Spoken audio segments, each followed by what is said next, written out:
नमस्कार दोस्तों, मैं पंकज कुमार हाजिर हूँ आपके सामने एक नया विषय लेके। और आज का मेरा विषय है रिश्ते सास बहू के। हाँ जी दोस्तों, आज का विषय बड़ा ही इंटरेस्टिंग होने वाला है, इसलिए आप सेशन को लास्ट तक देखिएगा, आपको सीखने को भी मिलेगा, साथ ही साथ सास बहू के रिश्ते की खट्टी मीठी बातें भी सुनने को मिलेगी और आपको मज़ा भी आएगा। तो चलिए शुरुआत करते हैं सासू माँ की सबसे फेवरेट डायलॉग से, जो हर गांव समाज में आपको रोज़ देखने को मिलता होगा। और सासू माँ का वो फेवरेट डायलॉग है, मेरी सास ने मेरे साथ जितना जुर्म किया ना, अगर तुम्हारे साथ उसका 10% भी किया होता ना, तो तुम कब का बोरिया बिस्तर बांध के अपने मैके चली गई होती। और ये ताना हमारी सासू माँ भी उनको दिया करती थी, और उनकी सासू माँ की सासू माँ को भी ये ताना मिलती थी, और ये ताना सदियों से चली आ रही है।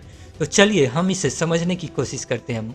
हम ज़्यादा जनरेशन पीछे न जाके हम अपनी दादी माँ से ही शुरुआत कर लेते हैं। चलिए, जैसे हम गणित में मान लेते हैं कोई चीज़ हमें नई कैलकुलेशन समझ में आता है, तो हम किसी पॉइंट को 100% मान लेते हैं। तो चलिए, आज हमने दादी माँ को 100% मान लिया कि हमारी दादी माँ 100 रुपये थी, तो हमारी दादी माँ ने 10% अपने हमारी मम्मी के साथ किया, तभी तो हमारी मम्मी टिकी हुई है। अगर 10% से ज़्यादा करती तो नहीं टिकी होती। मतलब साफ है कि 10% से कम ही की होगी।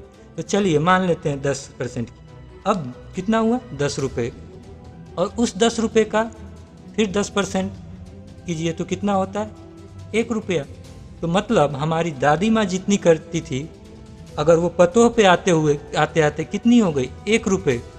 मतलब जस्ट 3 जनरेशन में ये 100 से 1 पे आ गई, और 4th जनरेशन हमारी 0 पे पहुँचने वाली है। और दोस्तों, ये 0 पे पहुंच के भी खत्म नहीं हो रहा है। मतलब कुछ तो लोचा है सास बहू के इस रिश्ते में। अगर किसी ने 10% से ज़्यादा किया होता, मतलब भाग गई होती कोई ना कोई, मतलब ये जनरेशन आगे नहीं बढ़ता। लेकिन फिर भी सदियों से ये जनरेशन चला आ रहा है, मतलब लोचा जरूर है। लेकिन दोस्तों, मेरा यहाँ मकसद आपको मैथमेटिक्स बताने का नहीं था। मेरा यहाँ सिस्टम से सीधा सवाल है कि हम इस लिगेसी को आगे बढ़ाना क्यों चाहते हैं, हम इस लिगेसी को कैरी फॉरवर्ड क्यों करना चाहते हैं।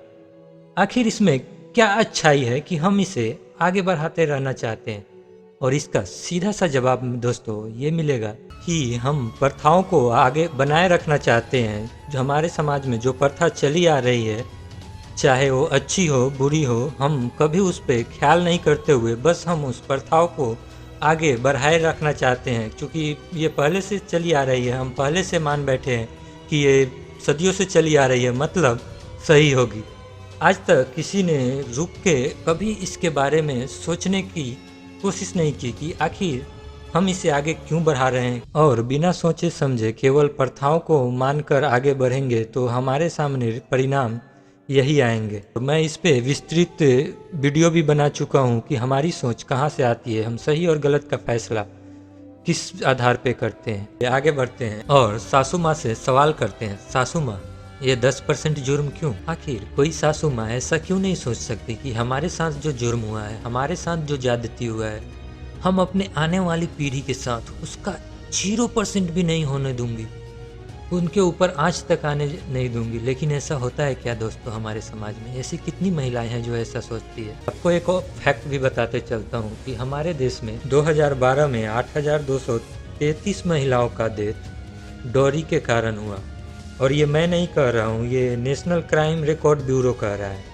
इसका मतलब है हर 90 मिनट में एक महिला का जान डॉरी के कारण गया है। इसलिए मैं डॉरी को इतना सेंसिटिवली लेता हूँ, और मैं डॉरी पे पहले भी वीडियो बना के आपको महिलाओं के दुख और दर्द के बारे में बयान कर चुका हूँ। ऐसे आज तक किसी ने भी रुक के ये सोचा कि हमारे घर में जो बहू बेटी आई है, क्या हम उसके लिए कहीं जेल से जैसा माहौल तो नहीं बना रहे हैं। चलिए दोस्तों, एक उदाहरण के माध्यम से आपको समझाने की कोशिश करता हूँ कि आज के डेट में भी अराउंड 80-90% महिलाएं ऐसी होती है जो शादी के बाद पहली बार घर से बाहर निकलती है।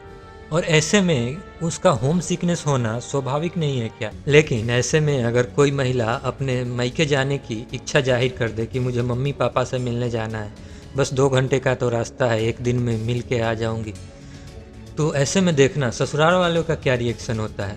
सबसे पहले उनकी सासू माँ, उनका पहला जवाब होगा, हम तुम्हारे मम्मी पापा नहीं हैं क्या? हमें मम्मी पापा नहीं समझती हो क्या?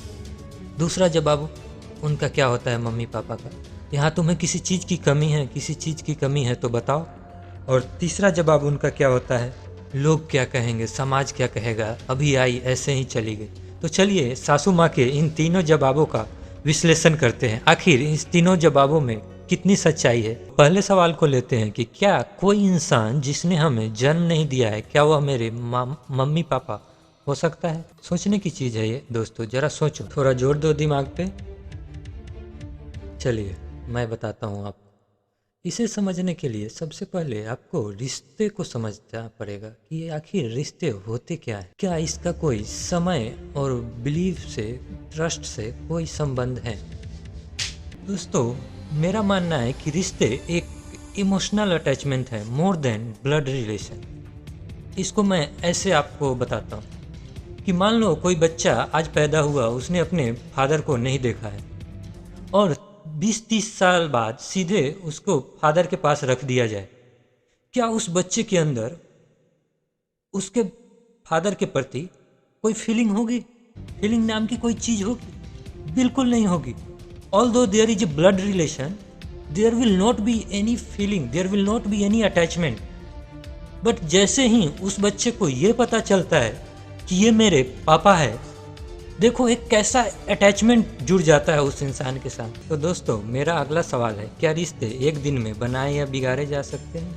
मेरा जवाब है नहीं, क्योंकि रिश्तों का संबंध समय और ट्रस्ट से हो सकता है फॉर द टाइम बिंग आपका ट्रस्ट टूट जाए, लेकिन टाइम आपका पीछा नहीं छोड़ेगा। टाइम आपको हमेशा याद दिलाता रहेगा कि वो आपका रिश्तेदार है, रिश्तेदार है, बार बार आपको याद दिलाएगा और फिर जोड़ने की कोशिश करेगा। इसका टाइम से बहुत ही गहरा संबंध है। आज तक आपने किसी को नहीं देखा होगा कि कोई एक इंसान रोड पे जा रहा हो, दूसरा उसका हाथ पकड़ के बोले, ए सुन, कल से हम दोनों लंगोटिया यार। ऐसा होता है क्या दोस्त? मतलब साफ है दोस्तों, जब हम एक दूसरे के साथ समय गुजारते हैं, एक दूसरे के बुरे वक्त में मजबूती के साथ खड़े रहते हैं, और इसी समर्पण का नाम है रिश्ता। हाँ, लेकिन एक केस है जिसमें ये उल्टा होता है, और वो है मियाँ बीबी के केस। पहले साल में खूब प्यार मोहब्बत होता है, लेकिन धीरे धीरे ये फीका पड़ते जाता है कि नहीं दोस्तों? बिल्कुल गलत, ऐसा बिल्कुल नहीं है दोस्त। अगर आप इसे बारीकी से देखोगे और समझने की कोशिश करोगे तो पहले साल में जो आपको एक दूसरे के साथ मिलने की बेचैनी होती है, एक दूसरे के प्रति जो एक्साइटमेंट होता है, जिसे आप लव एट फर्स्ट साइट बताते हो, वो actually love at first sight नहीं होता है। वो एक्चुअली आपका ब्रेन को आपका हार्मोन हाईजैक किए होता है, इसी कारण आप ऐसा रिएक्ट करते हो। कुछ सर्टेन टाइम के बाद ये हार्मोन ख़त्म हो जाते हैं आपके बॉडी से, और ये रिएक्शन आप देना बंद कर देते हो, तो आप समझते हो कि अब प्यार कम हो गया है। एक्चुअली ऐसा बिल्कुल नहीं है। प्यार उस समय पहले से कहीं ज़्यादा होता है।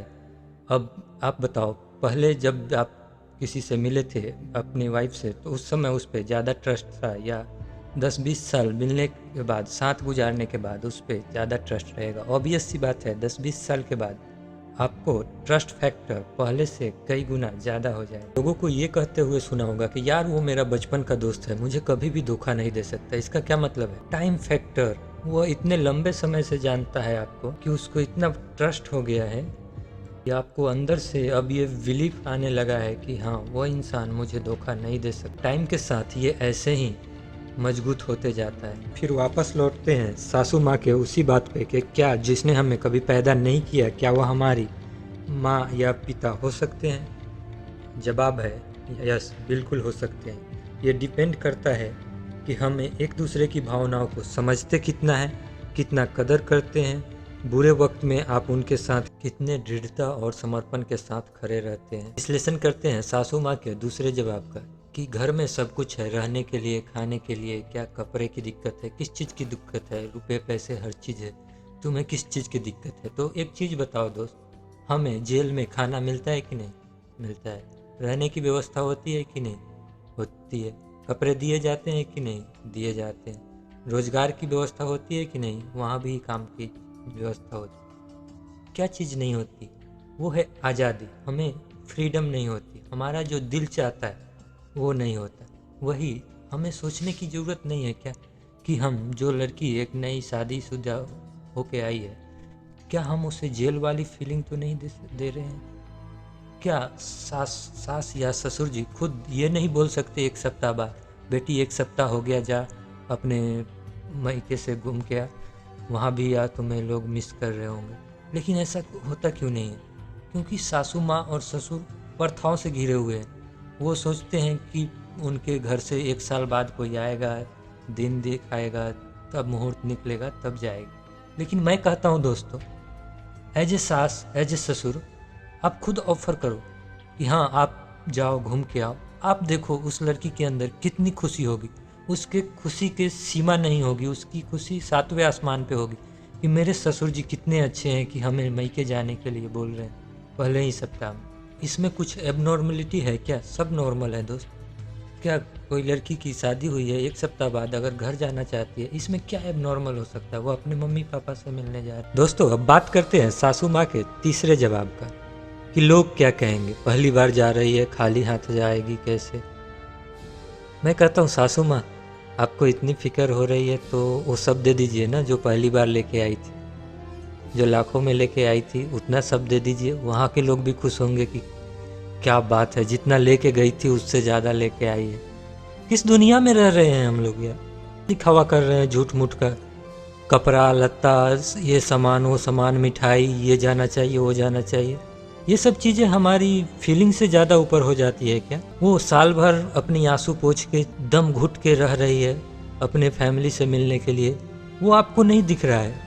लेकिन समाज के लोग क्या कहेंगे, बिना मिठाई का जा रही है, बिना कपड़े का जा रही है। अरे तो क्या हो गया, बिना कपड़े का जा रही है, अपने घर जा रही है और बिना मिठाई के अपने घर जाएगी, तो इसमें क्या बुराई है?